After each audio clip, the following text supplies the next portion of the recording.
Now we will discuss the condition of flotation. So as we now know the Archimedes principle and the expression for buoyant force, we are ready to discuss the condition for flotation. So expression for buoyant force is V rho G.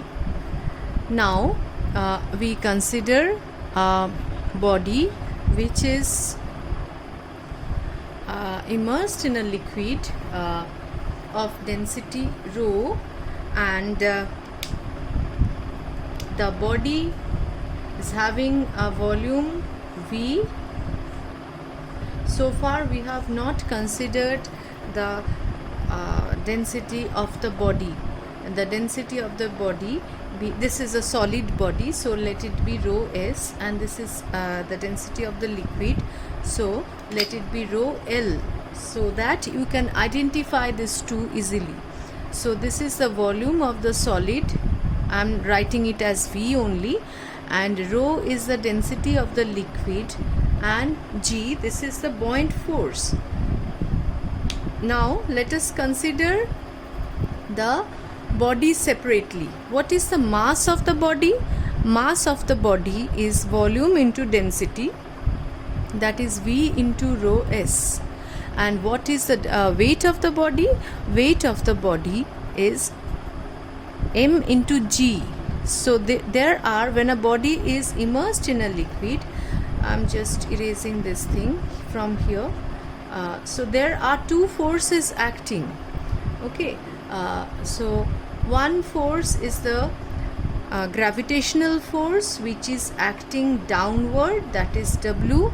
Another force is acting upward, it is the buoyant force B. Now I have drawn the two forces from the center of the body. Okay, so this one, weight is acting downward and buoyant force is acting upward.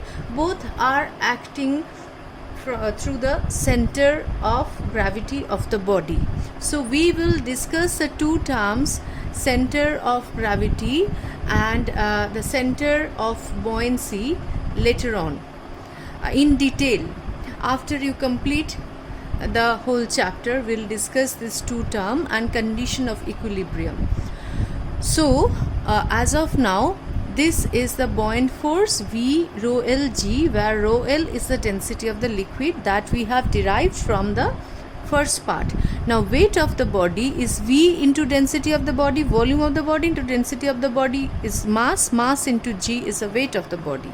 Now we can see there are two forces acting, weight downward and buoyant force upward.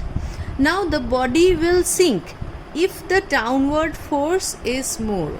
That is, it will sink if W is greater than B. Now look at these two expressions. These two expressions have V and G common. So what is a deciding factor here? Whether W will be more or B will be more. Deciding factor is the density of the liquid and the body. If the density of the solid is more than the density of the liquid, then the body will sink. The body will float. What are the conditions? For floating, either first condition is buoyant force and weight, if it is equal, what is the net force acting on the body? Buoyant force, upward force, and weight of the body acting downward. So the net force acting on the body, force being a vector quantity, if you take this B as plus, this as minus, this net force acting on the body will be 0. So the body will float on the surface of the liquid. So if B equal to W, the body will float on the surface. From this point, the things will be a little complicated. So please pay attention to this properly. So B equal to W, the body will float on the surface. If W greater than B, it will sink. So B equal to W means density of the liquid equal to density of the solid. Then the body will float on the surface. Okay, fine. Now the next condition, the third possibility here can be the buoyant force is greater than W. like the upward force is more than the W, what will happen? Slowly the body will be lifted upward. Then also the body will float. But the body will float, and some part of the body, some volume of the body will be above the surface of the liquid. Okay, it will not float exactly on the surface. The body will float above the surface of the liquid. What is the condition for this kind of flotation?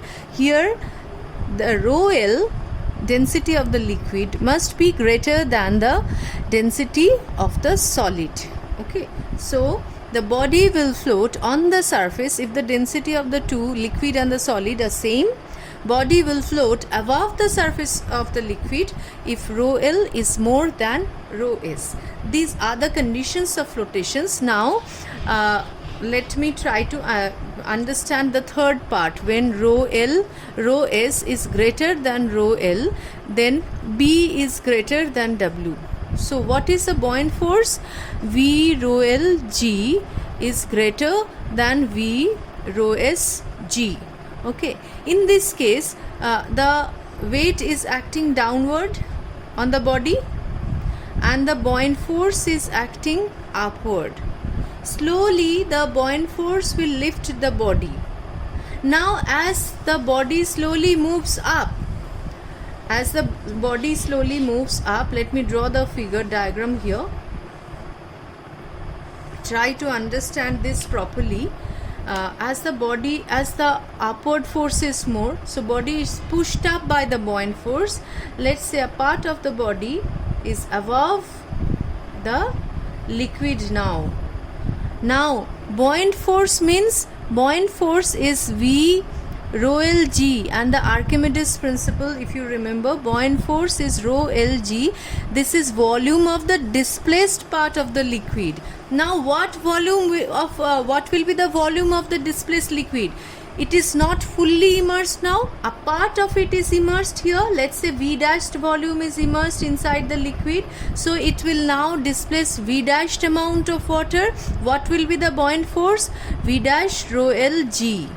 Now see, as what happens is, the buoyant force is pushing the body gradually up, and it will reach a certain point when the new buoyant force V dash rho L G becomes equal to the weight of the solid.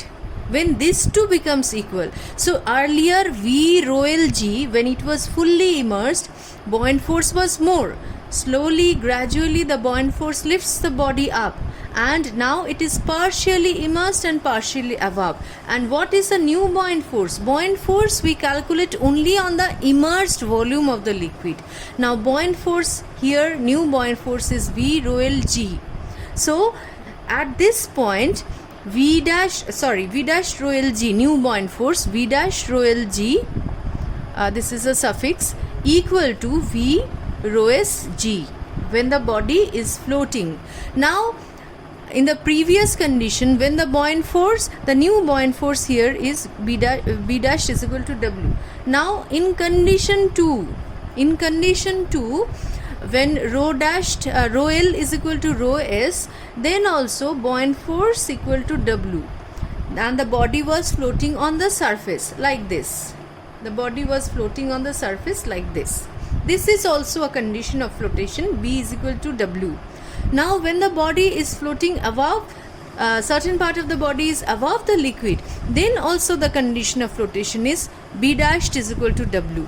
The new buoyant force is B dashed equal to W. So condition of flotation is always buoyant force, revised buoyant force, or whatever you may say. When the body is floating, the net buoyant force equal to the weight of the liquid. So the condition of flotation is buoyant force equal to the weight of the solid.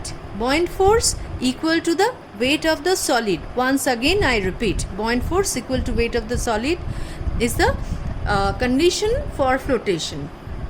Okay, so this is the condition for flotation, and two formula and two concept you need to memorize. First of all, the weight of the body is V rho S G, and buoyant force equal to V rho Lg, where V is the volume of the submerged part of the body. If a body is partially immersed, then the new buoyant force will be V dash rho Lg. So these are the three things that you need to remember. Next day we will discuss, in the next part we will discuss relative density and few other concepts. That's all.